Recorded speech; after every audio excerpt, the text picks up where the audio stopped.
Today I want to talk about Zacchaeus. He's noted in the Bible for being a small man with a big bank account, had a very interesting interaction with Jesus, and I think he is a picture for us of somebody who compares himself with others, and it has a profound impact on how he sees himself, how he interacts with Jesus. And I think this whole parable in general invites us to think about this idea of comparison, because not only Zacchaeus, but other characters in this story give us these different windows into when we compare ourselves and we think we're not as good as others, or maybe we think we're better than others, or maybe we think we're not making as much progress as others seem to be making. I think all those are ways that we can get stuck, not only spiritually, but just in life, but particularly spiritually when we're thinking about Jesus and spiritual things. So Zacchaeus and the peril of comparing ourselves with others is what I want to talk about. I like that. The peril of comparing ourselves with others.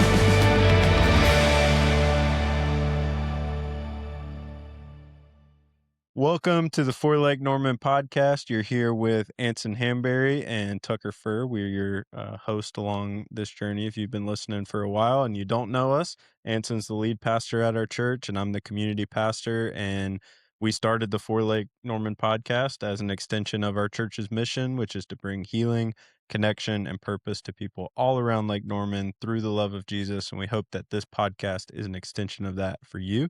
And we also have an updated space. So this is an exciting special episode. It is. If you're listening, I would encourage you to watch the video format, whether it's Spotify or YouTube, so you can see our new setup. But it's Nice new digs here. It's very nice. Yeah. I'm loving it.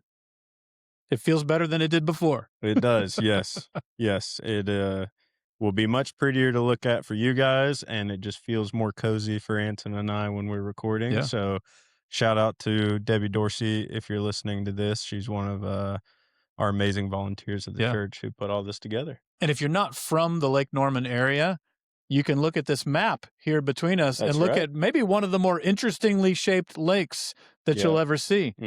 500 plus miles of shoreline on this lake with all of its little fingers and everything like that. It actually goes up, it looks like above where the camera's even shooting. Yeah. But the largest man-made lake in North Carolina. So in 1962, they dammed up the Catawba River to create this lake that is now Lake Norman, and created a whole community here. Yeah. That we enjoy. So we're blessed to live here. We are. And for our church to be located here. One of the fastest growing suburbs in the country for quite a while now. Yeah. So Charlotte, one of the fastest growing cities, Lake Norman, one of the fastest growing suburbs. And we like to talk around the church, at least I do. I've not heard anybody else say it, to be quite honest.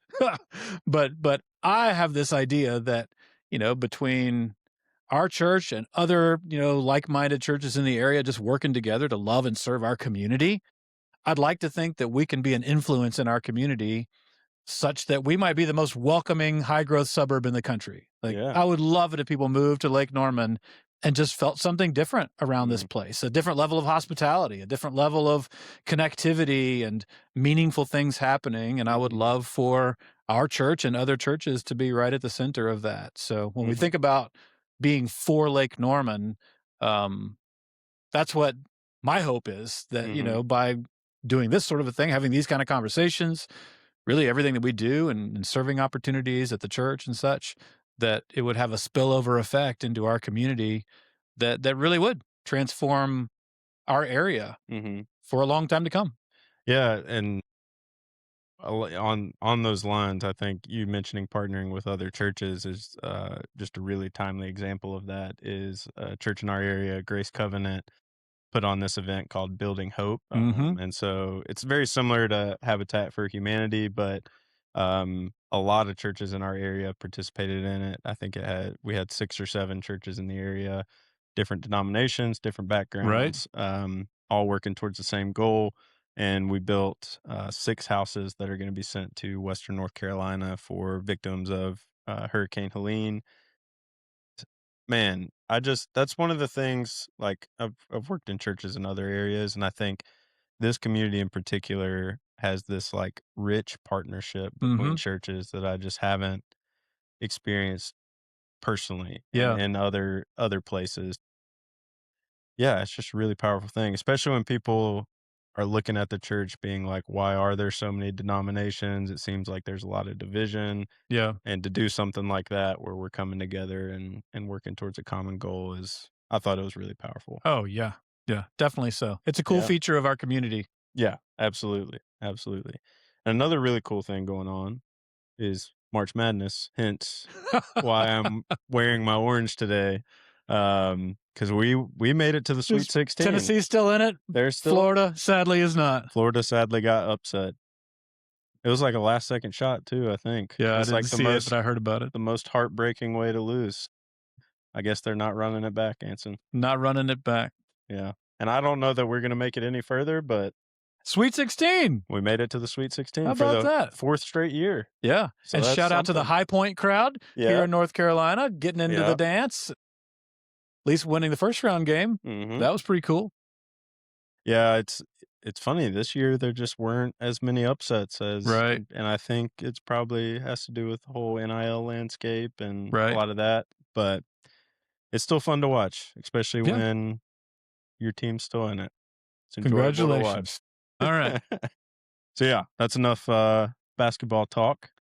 We'll continue in we've been in a sermon series called For God and Neighbor Yeah. for a few weeks now, just talking about how we can use the resources God's blessed us with to reach people in our community with the love of Jesus. And this week we're still in the Gospel of Luke, and what we'd like to do on the podcast is just unpack some of the things we don't get to in the sermon Yeah. and tease it out a little more here. So how about you explain this week what we're going to be Yeah. This diving this into? week's a little different than we've done in the past, because I want to chat about Zacchaeus in our Mhm. conversation, which is a story that happened in between sermons.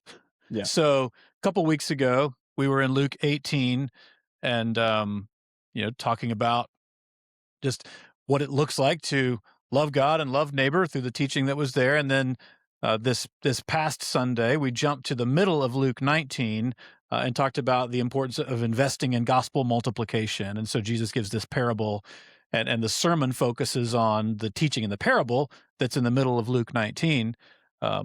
Which is related to the story of Zacchaeus. It's actually set up by the story of Zacchaeus, but I didn't touch Zacchaeus much in the Mhm. sermon.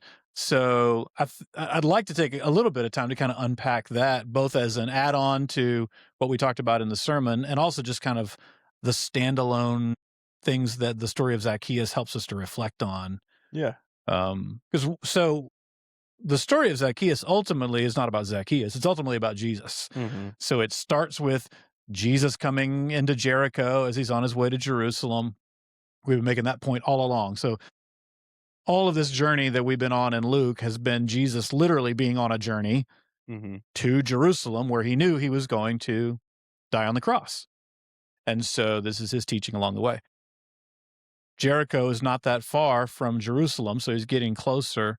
And so the story begins with Jesus. The first word of the story is Jesus comes into Jericho, where he meets Zacchaeus. And then the story ends with Jesus explaining his kingdom mission. He came to seek and to save the lost. Mhm. And in this case, Zacchaeus is the example of the lost. Like Zacchaeus was the lost person in the story and sort of symbolic of the lost in general that Jesus came to seek and to save.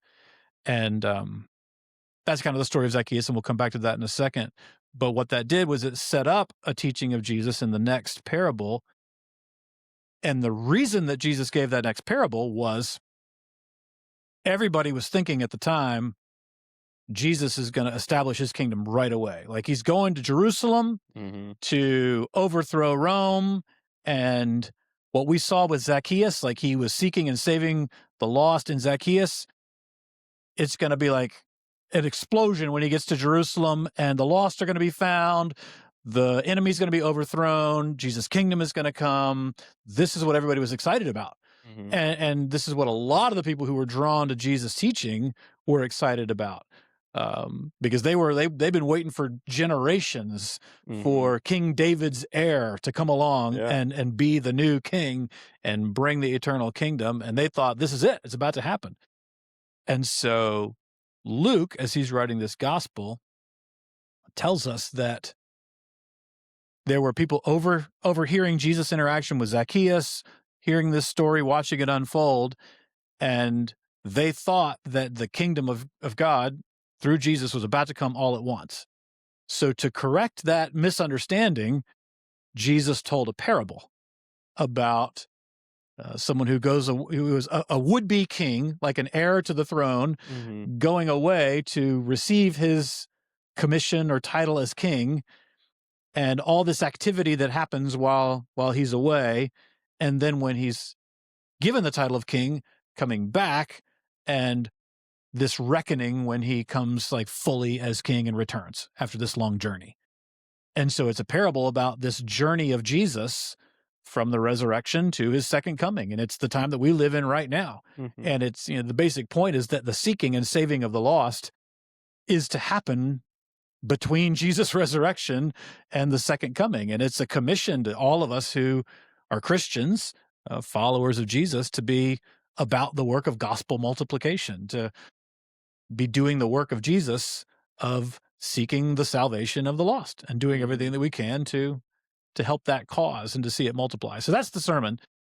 But it was set up by Zacchaeus and this kingdom expansion that happened with him. And so it's such a cool story, not only because it's a famous like children's story, colorful story in the Bible. Yeah. It's got a fun song that goes It's with got a it. fun song. That's right. So I don't want to miss the chance to focus and zoom in on Zacchaeus, not just for the purpose of its role in the larger story, but because of what it invites us to reflect on in the story itself. Yeah. So why do you think Zacchaeus is such a important story for us to take time to reflect on? Like, what are some of the key pieces to it that you think are relevant for us to be spending time talking about today? Yeah, that's good. So to me, it kind of falls out in three categories, and it centers around this idea of comparison.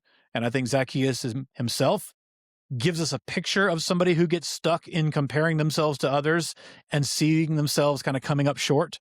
Because as much as Zacchaeus was short, no pun intended, he was the chief tax collector.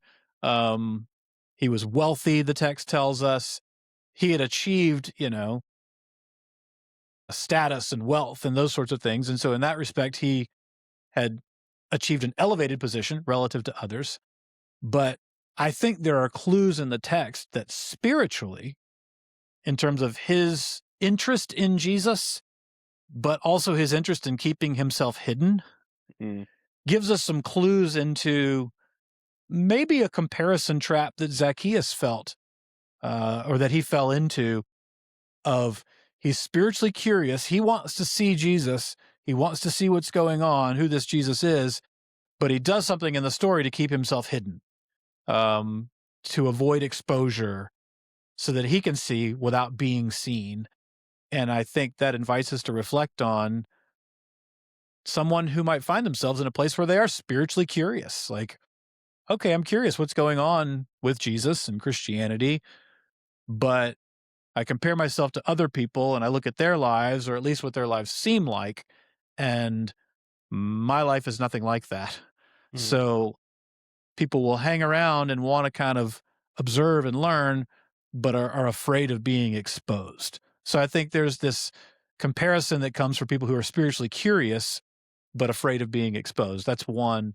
Another one, there's a crowd scene in this story that they have the exact opposite problem. Like they're spiritually proud and they're very quick to judge not only what other people are doing, like Zacchaeus, but to judge what Jesus is doing. Mhm. and they kind of put themselves in this judge and jury spot.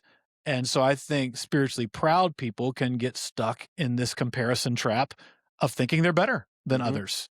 And I Yeah. think that's something to reflect on.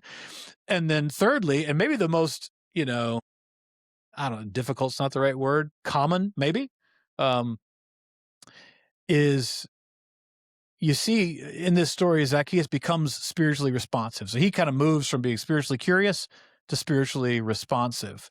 And when he becomes responsive, I mean, he goes all in. He says, I'm going to give half my possessions to the poor. Anyone I've ever cheated, I'm going to pay them back 4 times what I took from them to begin with. So it's this, 180 that's a dramatic conversion for Zacchaeus. And it happens right away. Like in the story, it just goes from here's Zacchaeus kind of hiding from Jesus. Jesus calls him out into the open. And then right away, it's this massive transformation for Zacchaeus, which gets me thinking about what does transformation look like for ordinary people?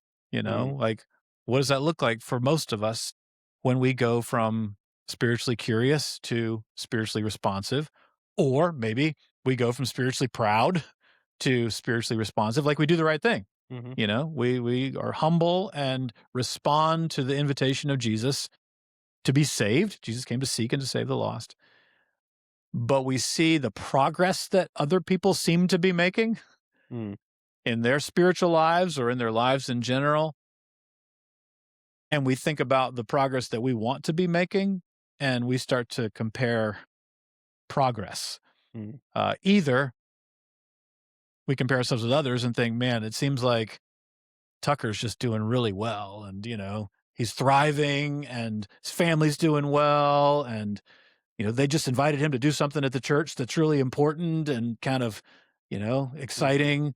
Whereas here I am and I don't feel like I'm growing at all. Mhm. And, I struggle with anger and resentment and jealousy. And, my family has these issues that we're going through and they're not getting any better. And I don't know that anybody's even noticing me around the church or my job. Am I doing this the right way? Mhm. So I think when we start to compare our spiritual progress, however we define it, against others or against our own expectation, I think that's a comparison trap as well. So Mhm. 3 comparison traps that I think show up in this story that that are good for us to reflect on Mhm. in our own relationship with God. Yeah. Yeah, no, I think that's a really helpful those 3 categories are really helpful to think through. So, on the first one, what do you think is the most significant piece of what we see in Zacchaeus Yeah. in the hiding from Jesus? Yeah. So what clued me into this and kind of got me reflecting on it is the tree that Zacchaeus climbed. So if you don't know the story, Jesus is coming into Jerusalem. There's a crowd of people around him. Zacchaeus is short, so he's kind of at the back of the crowd and he can't see Jesus just because he can't see over the heads of the crowd. So the text says he ran on ahead, which is an interesting detail for Mhm. kind of a dignitary. Mhm. He's a big deal around town. To be sprinting down the road is not like the most dignified thing, Mhm. in that culture or probably in ours either.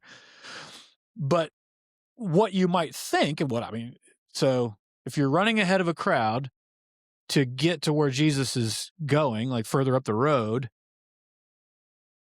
I think kind of intuitively, you kind of position yourself as close to the road as you can so that when the crowd comes up, they have to get behind you and you're Mhm. not stuck at the back. Like that's kind of just if you want to get at the Yeah. front of a crowd, what do? You get there first Mhm. and everyone else kind of fills in behind you. I think that would be kind of the most natural way if you want to not get stuck behind the crowd is beat the crowd. But that's not what he does. It says he runs up ahead and he climbs up into a sycamore tree. Mhm. And you go, why would he do that? Like, Yeah, that's what kids do. why would a grown man Yeah. who climbs a tree, Yeah. you What are know? you, a monkey? Yeah. And much less a wealthy, Right. powerful man Yeah. in a city. It's just an odd thing to do, Mhm. And so if you hear this story your whole life, you don't really think anything of it. Like, oh yeah. climbed up in a sycamore tree for the Lord he wanted to see. So that's the one thing is like, okay, there's something going on there. Like, Mhm. which I think is this picture of if he didn't mind everybody seeing him, if he didn't mind Jesus seeing him, I think he would have run to the front of the line Mm. and been there to interact with Jesus. Mhm. Um, but I don't think he wanted to do that. I think he wanted to get a view of Jesus where he could see Jesus, but Jesus couldn't see him. Mhm. And maybe the other people who were following Jesus couldn't see him either. I don't know that most of us have a picture in our minds of what a sycamore tree looks like. And I don't know if modern sycamore trees are the same as, sycamore trees back in the day and in that part of the world. But when we lived in Clearwater, Dina and I had a big sycamore tree in our front yard. And the thing about the sycamore trees, at least in Florida, they have these huge, big, thick leaves. Mm. And so when you looked at that tree when it was like in season and the leaves were fully out, like you don't see through the tree.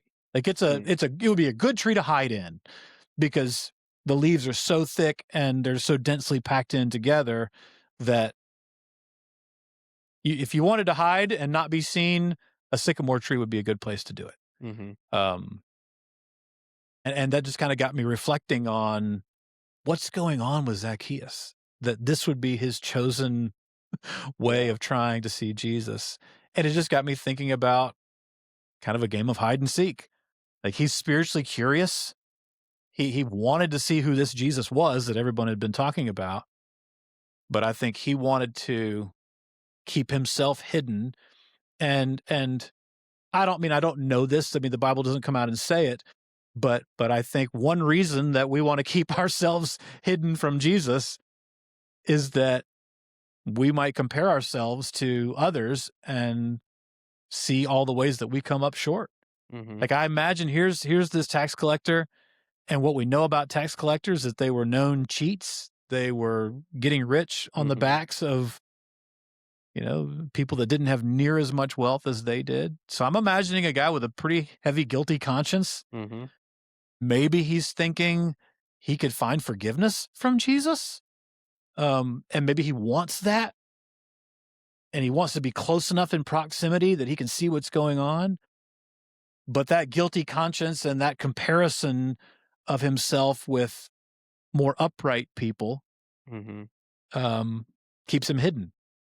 And so, admittedly, I'm I'm I'm making some assumptions Mhm. or some suggestions, I guess, Yeah. of what may well have been going on in the mind of Zacchaeus. That would be a very common. I mean, I know comparison traps all too well. I mean, Mhm. we fall into that all the time. There's a lot of us who find ourselves at one time or another. We're curious. We want to be in on what's going on, but we feel like we don't measure up. Mhm. And we want to see and be close, but we're afraid of being exposed. And so we keep ourselves hidden. Mhm. And It's that shame that we talked about it is. last week, I think. Yeah. Yeah. It's that shame that it makes us hide from one Yeah. another. And so that's how I think of Zacchaeus Yeah. wealthy, powerful, Mhm. filled with shame. Mhm. But he does a couple shameless acts in order to hide, which is pretty Ironically, he does. ironic. It was just pretty ironic. Yeah. He, Yeah. he takes off running down the street and climbs up in a tree. Yeah. There's probably a lesson in that, Yeah. like in our shame, we Ha might do Yeah. some things that are even more embarrassing than Right. Like, just showing up. the extent we go to hide Yeah. is sometimes more shame shameful than Yeah. the shame we're carrying around for whatever we've Yeah. done. Um, but yeah, I think in Zacchaeus, you see he's somebody who has a desire for Jesus. Yeah. Like he's heard about this guy Yep. and he wants to see what it's all about. But there's something in him that's keeping him from like Yeah. fully going there. Right. And so he's trying to like kind of explore it, but from a distance and from staying hidden.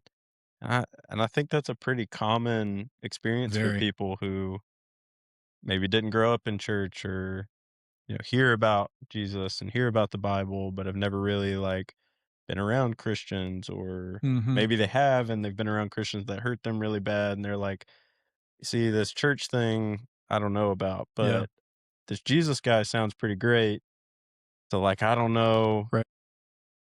So, yeah, I think Zacchaeus really is an interesting character at the very least to Yeah. look at and consider what would that look like in today's world. Yeah. I agree. I think it's a self-protection that we see in Mhm, Zacchaeus, wanting to keep himself hidden. Um, and so I think we can get stuck there, much like I think Zacchaeus was when he's in that position of keeping himself hidden. Like, I don't think he was literally stuck up in a tree like a cat in a tree and couldn't get down. mhm, But I think he was spiritually, maybe emotionally stuck mhm, up in that tree. mhm. And maybe even thinking, what am I doing? Yeah. What am I doing up in this tree? How did I get here? I could see some like reflections on life, Yeah, how did I wind up hanging onto these branches of this tree? yeah, You know, what am I doing with myself? mhm, I could imagine the thoughts that must have been going through Zacchaeus' mind. mhm. But I think the point for us to take is we can all get stuck in a place of spiritual curiosity Yeah, when we have some shame, we want to keep it hidden. How can we come out of that place, right? yeah, So Jesus, because he's Jesus, he sees Zacchaeus up in the tree. I mhm, don't know if he had X-ray vision right through those sycamore leaves or what, or maybe Zacchaeus wasn't hidden as well as he thought. yeah, But whatever the case, we know from the end of the story that Jesus came to seek and to save the lost. And mhm, in this case, it was like Jesus came into Jericho to visit with Zacchaeus. And in fact, we see it in the very next scene. So Jesus shows up, makes it to where the tree is, looks up, he sees Zacchaeus and says, Zacchaeus, I want you to come down because I must go to your house for dinner mhm, today. And that statement from Jesus, I must do this, is what theologians call the divine imperative. And you see this several times in the Gospels of Jesus declaring his purpose as I must accomplish this thing. And usually it's about something like, I must be, I must suffer and die. I must do it. It's a divine necessity that mhm, this happened because it's a part of the grand salvation plan that God is working out. And so Jesus uses that phrase several times in the Gospels. Interestingly, he uses it here with Zacchaeus. And it's this divine imperative that he must go to Zacchaeus' house. Like, so this is a significant moment mhm, because Jesus declares it to be a significant moment. mhm, And I mean, to address Zacchaeus' shame, he's spiritually curious, but he's hiding himself. I mean, Jesus just speaks right into that and just calls him out into the open. And Zacchaeus responded. He came down and away they went. And mhm, he goes to have dinner at Zacchaeus' house. We'll come back to Zacchaeus' response in a little bit, but right in between there, you've got this crowd who's pressing in on Jesus. mhm, They see this interaction. So Zacchaeus is no longer hidden. Now he's down from the tree. He's right in front of everybody. There's no more hiding. He's fully exposed. What's Jesus going to do? Is he going to shame Zacchaeus? Is he going to scold him for, being a scoundrel and all the things? That's what the crowd, I think, was hoping for. mhm. But no, Zacchaeus, his feet hit the ground and Jesus says, let's go to your house Yeah, because that's my divine purpose for the day. Well, yeah, everybody who's looking on to this interaction says they got mad. They were grumbling and upset and they're like, what is Jesus doing? Are you kidding me? He's going to go have dinner at the home of this sinner? And yeah, I mean, that's what Jesus did throughout the Gospels. He dined with tax collectors and sinners. That's sort of a mantra throughout mhm, Luke, just to say Jesus associated with the least and the lowest and the down and out and the up and out. Like he was seeking those who were lost, whatever their physical condition was. And so this is what Jesus did. But this spiritually proud crowd who evidently were the exact opposite of Zacchaeus, like they felt like they deserved for Jesus to see them. mhm, They deserve to be out in the open. Here's the crowd that's like pressing in, not like Zacchaeus hiding in the background. They're right up front with Jesus. And you could picture that as well. Like people like competing with each other to get Jesus' attention. Yeah. And let me say something. Let me touch him. Let me be the closest to Jesus. And this is kind of the picture that you get. And it's this picture of spiritual pride that's the exact opposite of Zacchaeus. And I think it's this picture of you compare yourself to others and you think you deserve better. We talked about that in the sermon 2 weeks ago, that they sized themselves up spiritually and saw themselves as better than others, saw themselves as more deserving of Jesus' time and attention than this tax collector that now Jesus is going to go to eat at his house. Mm-hmm. Why not my house? You know, you got all these Pharisees and religious leaders and whatnot that think they deserve to host the Messiah, or even the so-called Messiah, if they didn't believe in him, Mm-hmm. in their house. But yet here he is with Zacchaeus. And so it just stung their pride. Mm-hmm. And they were not only judgmental of Zacchaeus, but now they were judgmental of Jesus and criticizing even Jesus' methods. And sadly, I think spiritual pride is a place that sometimes we can get to as well. Mm-hmm. And we think a little too much of ourselves. And that's a place we can get stuck. Yeah, and I was listening to an audiobook, and it was interesting because they were talking about accountability in community, which, when you say that word, everyone's going to have a Yeah. different picture of what that looks like. But one of the phrases he said is, he's like, we're often I think there's two types of people. One type is, you're really patient with your own shortcomings and your own failures. You give yourself a lot of grace, but you're not patient at all when it comes to other people's shortcomings and Mm. failures, and you don't give them a lot of grace, which I think would be the example of the crowds kind of Yeah. in their pride, condemning both Zacchaeus Mm-hmm. and what Jesus is doing. And Paul talks about that in one of his letters. He's like, be careful when you cast judgment on someone else, because you do the very same things and you're also going to be Yeah. judged. And I think the other type of person is someone who has zero patience for their own shortcomings and failures and just thinks they are just unworthy, Yeah. not enough, Always coming up short. always, yeah, and are just really hard on themselves. But they have all the patience in the world for everyone else around them. They never get mad at anybody for anything, regardless of how destructive that person's behavior is. They're never going to say anything about it. Right. I think those are two ditches that we Yeah. can fall into. And in this story in particular, you're seeing the one over here of, I'd I'd have zero patience for what's happening out here, Yeah. even though I got a lot I need to work on in here. We've used this part from the Sermon on the Mount multiple times in our conversations, but it's the whole, why point out the speck when you have a plank in Yeah. your In your own own eye. eye. So that's showing up again here in this story. Yeah. Those themes show up all the time, don't they? Yeah. Various ways of getting at it.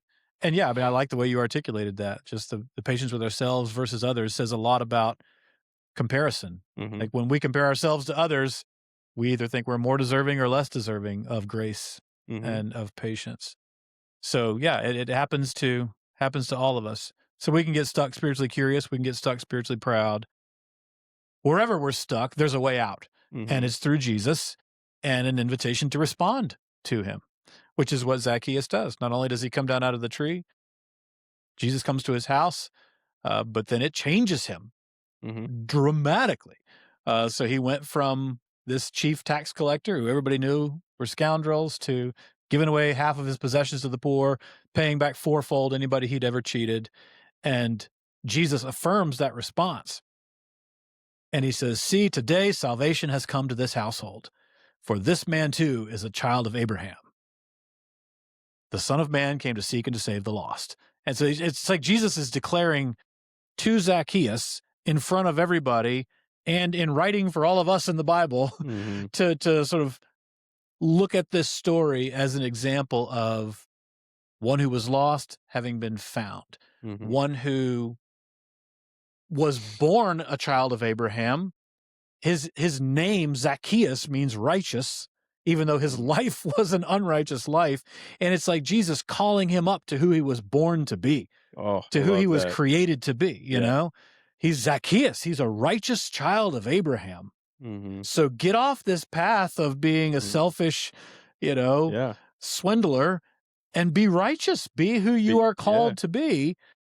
And that's what salvation of the lost Mm-hmm. is Jesus finding men and women and children who were created in the image of God to be a reflection of God's righteousness.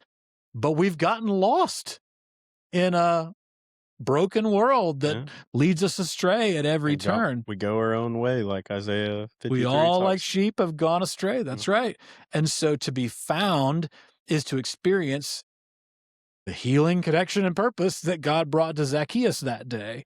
And so I just love, I mean, the end of it's not a parable, it's a story. At the end of the story, Jesus sort of declares the meaning of it in this powerful way, which I just think is great. But when you see that, I think it certainly causes me. I think it can cause us to compare our own righteousness, our own responsiveness to Jesus to what happened with Zacchaeus.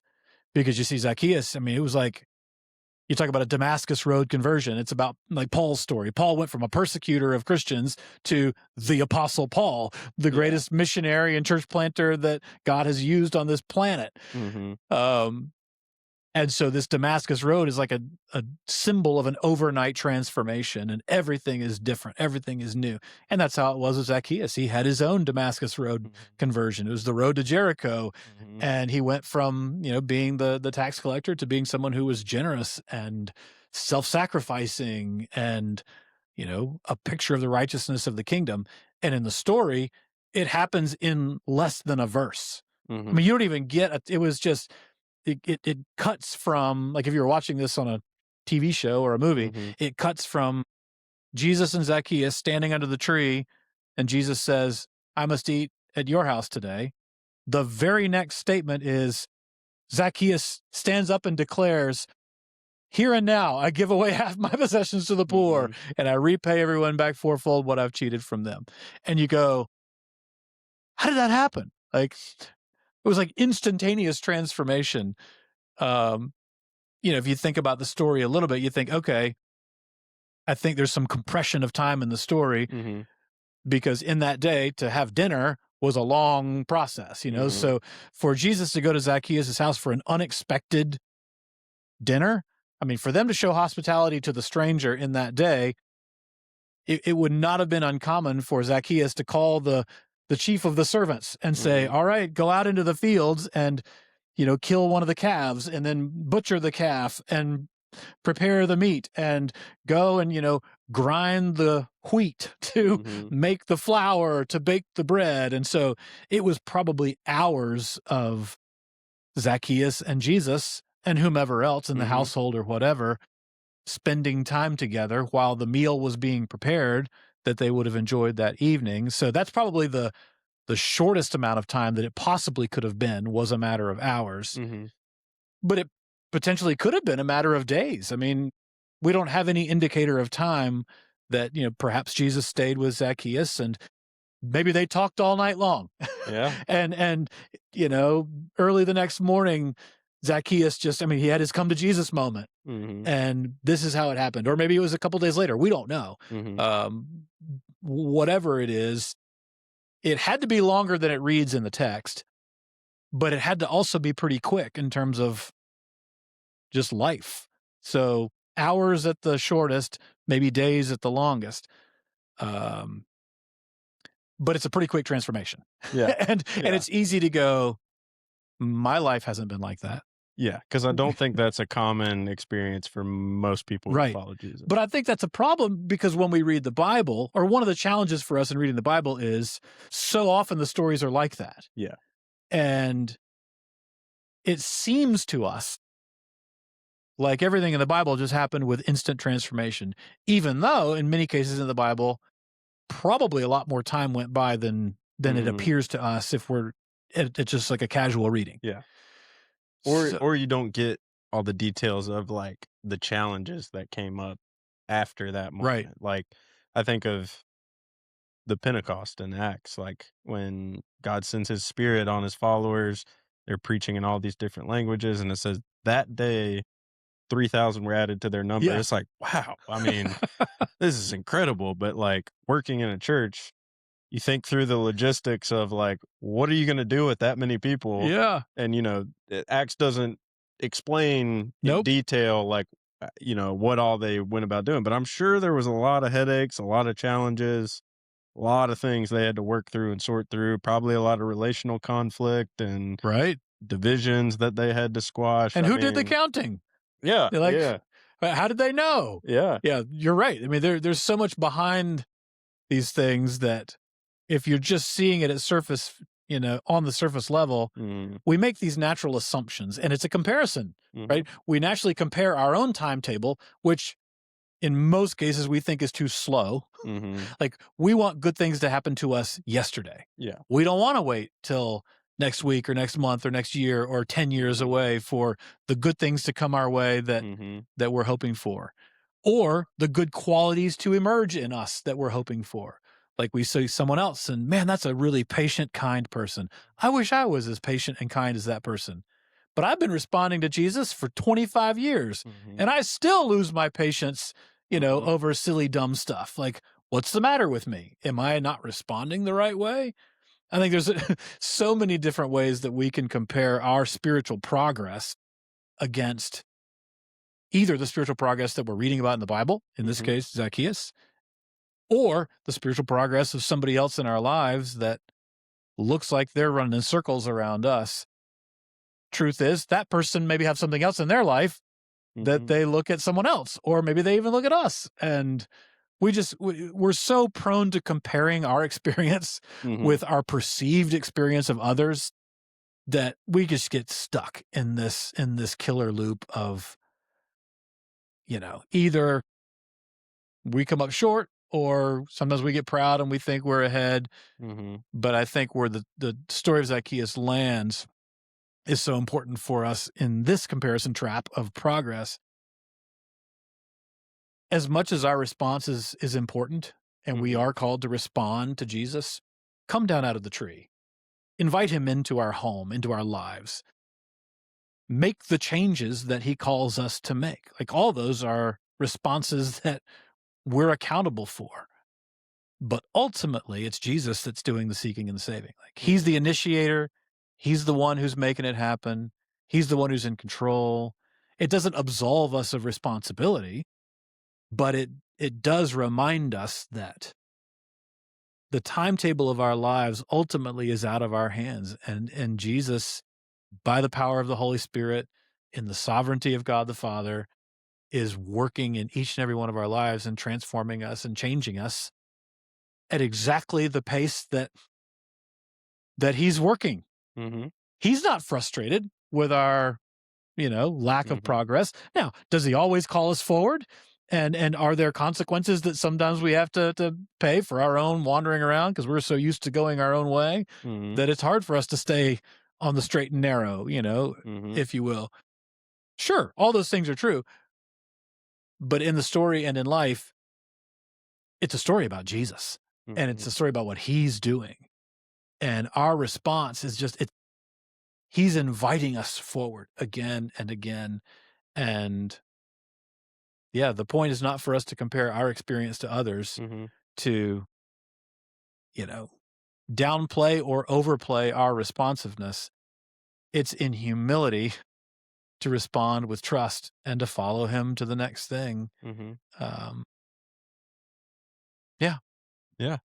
Yeah, and I think of, that Eugene Peterson quote when he's talking about what it means to be spiritually formed, to be more like Jesus. Mhm.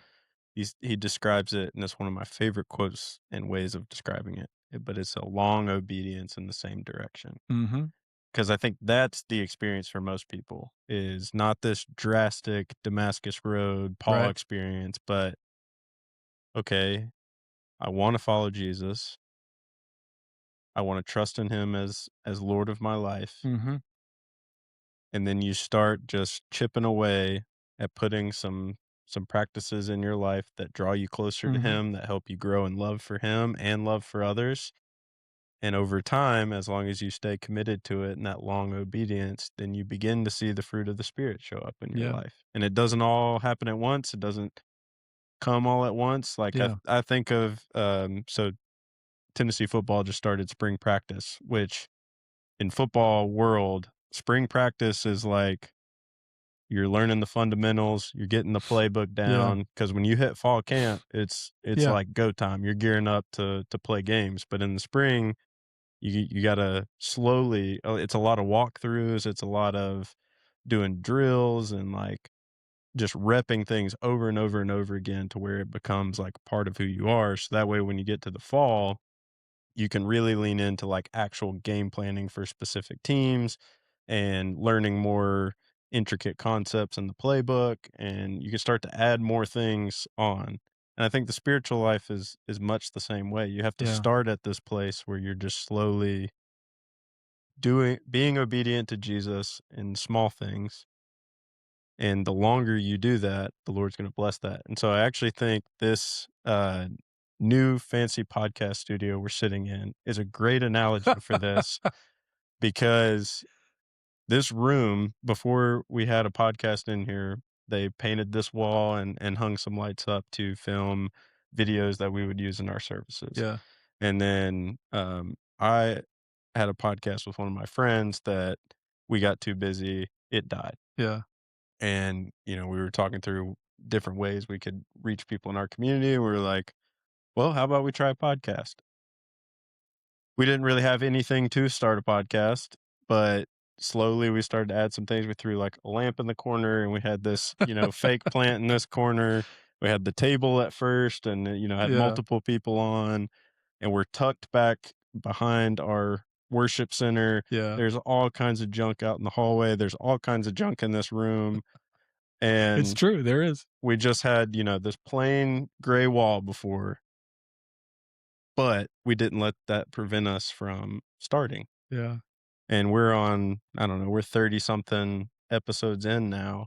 And I just look back here and like, wow, like we've come a long way. We And have. like you and I have gotten in a good rhythm, and I hear more people at the church talking about it, and we're seeing it reach people in our community. And I just think it's the fact that we didn't let comparison stop us from starting, and then we've just consistently built on habits and made small improvements along the way, and we still have a long way to Yeah. go, but we're getting there. And if we would have compared ourselves to all the awesome church podcasts out there, we would not have even started. Right. So, There's plenty of podcasts that, yeah, yeah. we're not that. Yep, nope. But we're charting a path. Yeah. We're having long obedience in the same There you go. direction. Tennessee football, Oh, yeah. Zacchaeus, All ties together. Yeah. weaving it all in. Yeah. Yeah, but I think just to yeah, I like how you put it. If we would have compared ourselves to, any number of things, it would have been very easy not to do anything. Yeah. Which I think there's a great spiritual principle there, right? Whether we're Mhm. curious or proud or already at some level of responsiveness, that comparison is what usually keeps us from making progress. Mhm. And so Jesus invites us not to compare ourselves to others, but Mhm. simply to respond to him, Yeah. trust him, and he's going to do the one. He's the one that's seeking and saving the lost Yeah. and helping us find our way. Yeah, and I think you drawing out the hiding and the comparison, it's like the equation is comparison causes you to hide, which equals stuck. Stuck. Um, Yeah. and I've seen it. I mean, Yeah. because when you're comparing yourself to others and you feel less than, you feel like you're not enough, then it's like, well, I'm not gonna be vulnerable and open up about where I'm at Yeah. because I don't want these people to judge me Mhm. or whatever we think in our head. But opening yourself up about where you're at is the only way you can take a step towards where you want to be. Mhm. And if you're playing the comparison game, then it's just going to force you into hiding. And Yeah. and what Jesus does is he steps into that and he calls you out and he says, "I want to share a meal with you." Yeah. I just want to spend time with you. Yeah, let me into your life. Yeah. And then that's where everything changes. Maybe not in an instant, but it could be in an instant. It might be. It might be. But it's Yeah. coming one way or another. That's right. Yeah. Yeah. Well, thank you all for tuning in this week, and we hope that you have an encounter with Jesus similar to Zacchaeus, Mhm. whether it happens in an instant or over a long period of time. Yeah. We hope that Jesus has come to seek and save you and find you wherever you are in life. And so we hope that this podcast is an encouragement to you. And if you're looking for a community to be a part of, which Jesus often called people into Mhm. once he did seek and save them, then we would love to have you join us. Our website is in the description, and we would love an opportunity to connect with you. So that's another episode and a wrap on the Four Lake Norman podcast for this week, and we'll see you next time. Hey everyone, thanks for listening to the end of the episode. If you're enjoying these conversations each week, do us a favor, hit that subscribe button right here on YouTube or the follow button wherever you listen to podcasts. It's quick, it's free, it's easy, and it makes a huge difference in helping our podcast reach more people in the Lake Norman community. Thank you for supporting the Four Lake Norman podcast, and we hope you have a